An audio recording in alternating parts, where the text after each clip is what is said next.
on a quiet street in a small town in the American Midwest. The morning sunlight stretched across rows of tall, even trees.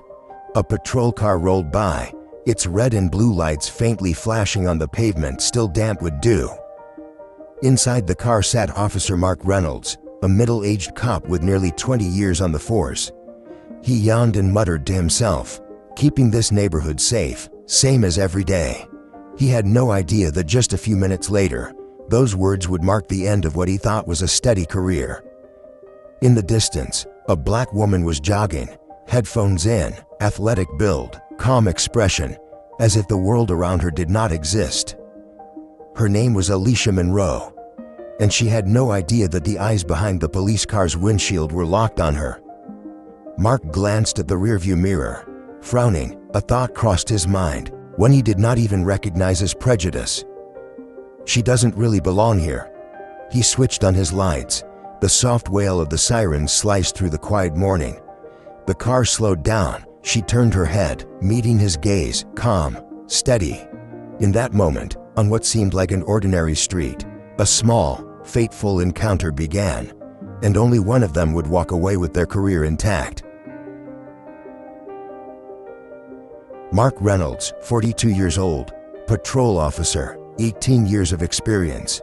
To his colleagues, he was a man who always follows the rule book. To himself, that was a badge of pride. He believed he knew every corner of this pristine, all-white neighborhood, where every lawn was trimmed to the same inch, and every fence stood as straight as a ruler. A world where everything had to be in order, in its proper place. And in that world, he believed he could always tell who was trustworthy. But beneath that shell of confidence, Mark carried invisible fragments, prejudice, fear, and the blind belief that difference was danger. To him, a black person in a wealthy white suburb was never just passing by. So when he saw Alicia, he did not see a woman out for a morning run. He saw something unusual. Alicia Monroe, 40 years old, black, athletic, with determined eyes. She ran every morning, like a personal ritual. Few people in the neighborhood knew much about her. They just saw her jogging past the gates, music in her ears, sweat glistening in the early sunlight, and then disappearing around the corner. No one knew she lived only a few blocks away. No one knew she held a master's degree in law, or that she had once been the first officer from the city police department chosen for training in Washington, D.C. To them, she was simply the black woman who jogs through the white neighborhood. Nothing more. Mark pulled over to the curb, his hand instinctively brushing against his belt where his gun, his handcuffs, and his authority rested. The hum of the engine faded. Only birdsong and Alicia's steady footsteps remained. He did not realize that every step he took toward her was a step closer to the edge. The edge of everything he thought he controlled: power, law, and judgment. And Alicia, the woman who seemed so calm in the quiet morning, had no idea that within minutes, her life would become proof of a harsh truth. In America, sometimes all it takes is jogging with the wrong skin color to make you a suspect. The morning breeze brushed through the maple trees, carrying the scent of freshly cut grass. The sound of Alicia's sneakers tapped a steady rhythm against the stone sidewalk, simple, free, and pure. But that sound was suddenly drowned out by the slow rumble of a car engine approaching. The patrol car stopped right beside her. The door opened, and Mark Reynolds stepped out. Sunlight glinted off the badge on his chest, a symbol of authority. And also the reason he believed he had the right to question. "Excuse me, ma'am," Mark said, his tone cold but outwardly polite. "Do you live around here?" Alicia removed her earbuds, took a quiet breath, sweat tracing down her cheek. She looked at him, her gaze steady, unflinching. "I live here. I jog every morning. Is there a problem, officer?" Her answer was short, clear, and firm. But that calmness, that composure irritated Mark. Inside him, something twisted. In a neighborhood of submission and silence, her confidence sounded like defiance. He stepped closer, voice tightening. "I need to see your ID." Alicia raised an eyebrow slightly, her tone unchanged. "I do not have to carry ID while jogging. The law does not require that, "Officer." Her words hit the air like a small stone tossed into still water, tiny ripples spreading through Mark's mind. He felt offended. For years, he had been used to nods, fear, and obedience. But this woman, she was not afraid. Alicia stood tall, breathing evenly, eyes meeting his. No anger, no contempt, just complete control, the kind few manage when facing a badge. Mark's hands tightened. He tried to suppress the emotions rising inside him. He did not understand why he suddenly felt out of control. Maybe because, for the first time, he could not assert his power over someone else. And Alicia, she knew exactly what was happening. She knew that when someone in power feels challenge, reason is rarely their next move. Under the morning sunlight, in that suffocatingly quiet street, two people stood face to face. One representing authority, the other, conviction, in a moment that seemed small, but could shake an entire system. The crisp morning air suddenly turned thick. Even the light breeze seemed to stop, leaving only the rustle of leaves and the tense, shallow breaths of two people standing face to face. Mark stood just a few steps from Alicia. His eyes were heavy, a mix of suspicion and confusion he himself could not name. He was trying to convince himself he was just following procedure. But deep down, a quieter voice whispered, "She does not look like she belongs here." "Listen," he said, lowering his voice, trying to hold on to authority. "If you do not cooperate, I will have to detain you for questioning." Alicia did not back away. She did not raise her voice. She simply tilted her head slightly, her gaze steady. "Detain me for what, officer? For breathing wrong in a white neighborhood?" The words were soft but sharp, slicing through the tense air like a blade. From a nearby yard, an elderly woman looked up from her flower bed. An old man paused mid-step, his morning paper in hand. A few eyes turned toward them. A phone lifted quietly into the air, recording. Mark felt his heartbeat thudding in his chest. He did not want an audience. He wanted control. But now, he was the one being watched. His fists clenched. "You are resisting a law enforcement officer," he said loudly, his voice trembling slightly. Alicia closed her eyes for a second and took a deep breath. She knew what was coming.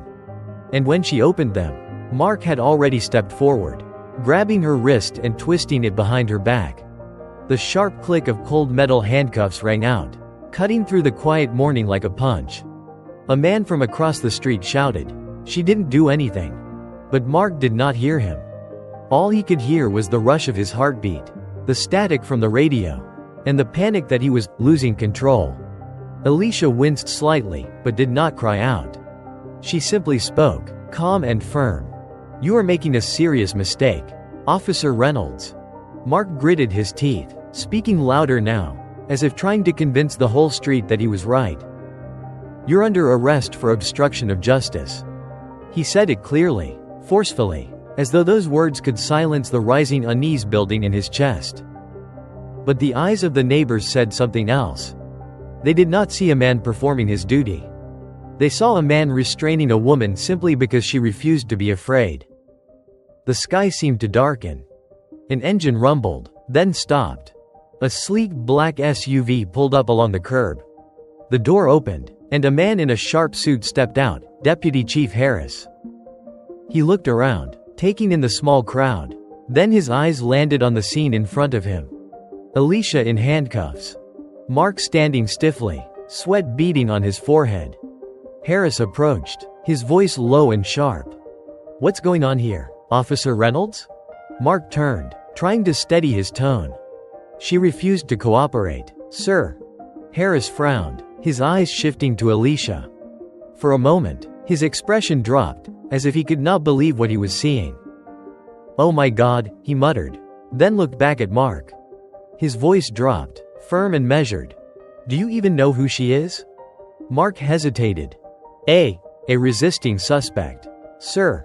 Harris took a deep breath, then spoke, each word falling like a stone in the silent street.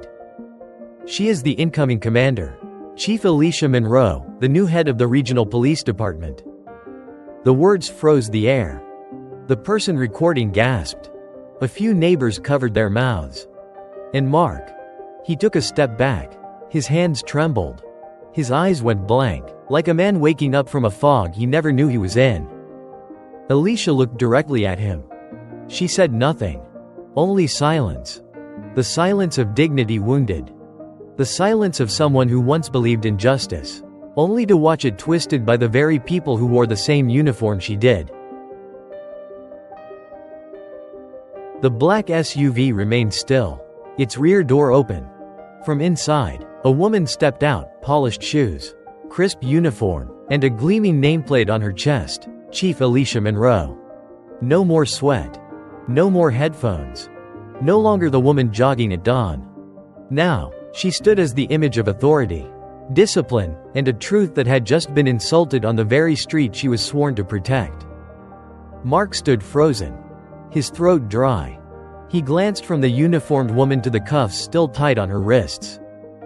He could not form a single word. Deputy Chief Harris' jaw was tight. His voice cut through the air. "Remove the cuffs, right now, Reynolds." Mark's hands shook as he scrambled to unlock them. The sound of the metal opening was soft, but in his mind, it echoed like thunder. Alicia gently rubbed her wrist, the red imprint still visible. She did not look at the cuffs. She looked at him, her gaze cold, but not vengeful. "Do you think jogging in my own neighborhood is a crime, officer?" Her voice was low, steady, not angry, but carrying undeniable weight. Mark opened his mouth, stammering, I didn't know, You didn't know," she cut in. "But you acted, and that is the problem, Officer Reynolds." The entire street was silent. The breeze flipped a few newspapers on the curb. A child tugged at her mother's sleeve and asked, "Mom, what's happening?" But no one answered. Deputy Chief Harris stepped forward. His voice was loud and unwavering. "Officer Reynolds, you are hereby suspended from duty. Turn in your badge and weapon." Mark looked stunned. "But, sir, There is no but. Justice does not serve prejudice." Mark stood still for a moment, then slowly unpinned the badge from his chest. The piece of metal that once symbolized pride now weighed heavy in his hand. He placed it into Harris' palm, as though surrendering not just authority, but a piece of himself. Alicia did not take her eyes off him. She said nothing more, only looked at him with the gaze of someone who had lived through being doubted, but who also knew that anger could not save justice. "You know," she said quietly, "the worst part is not what you did. It is that you thought you were right when you did it." Mark lowered his head. He had no response. In that one moment, 18 years of confidence fell away, leaving only the wind and the eyes of the woman he had just tried to put in handcuffs. Deputy Chief Harris turned to the gathering crowd. His voice rang out. "This story does not end here. It will be a lesson for us all."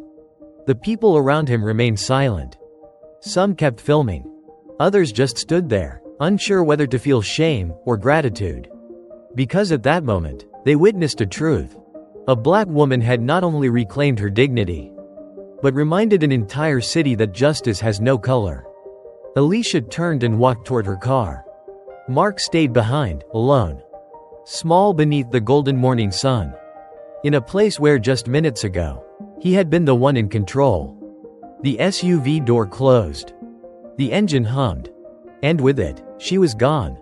And on that pristine white street, for the first time, there was a crack. Not on the pavement, but in the minds of everyone who had witnessed what happened. That night, the city sky was blanketed in thick clouds. Mark Reynolds sat in his car, streetlights casting a dull glow across his face. Empty, exhausted. On the seat beside him was his stripped badge, still bearing the print of his hand. He stared at it for a long time, trying to understand how everything had collapsed so fast. He remembered Alicia Monroe's eyes. Not angry, not mocking, just filled with a deep, quiet disappointment. For the first time in his life, Mark realized he may have never truly understood what it meant to serve and protect. Meanwhile, in the heart of the city, the inauguration continued. Chief Alicia Monroe stepped up to the podium. Her wrist still bore the faint red mark of the cuffs. But her voice was strong, steady. Justice, she said, does not live in our skin color or in a badge. It lives in how we treat each other, especially when no one is watching. The room was silent. No one dared to clear their throat, because they knew those words were not a speech. They were a wound speaking. Hours later, footage of the incident spread across social media. Millions of views. Thousands of comments. One person wrote, "What if she was not the police chief? What would have happened?" Another replied, "She might not have made it home safely." In the darkness, Mark replayed the video on his phone. He did not see a suspect. He saw himself. A man who had let prejudice cloud his reason. He whispered, "I wish I had listened before I acted." The screen dimmed. And somewhere out there, across America, a ripple had begun. One that started on a quiet street and ended with a question we all must answer. Where does real justice begin? Share this story, because change can only begin with awareness.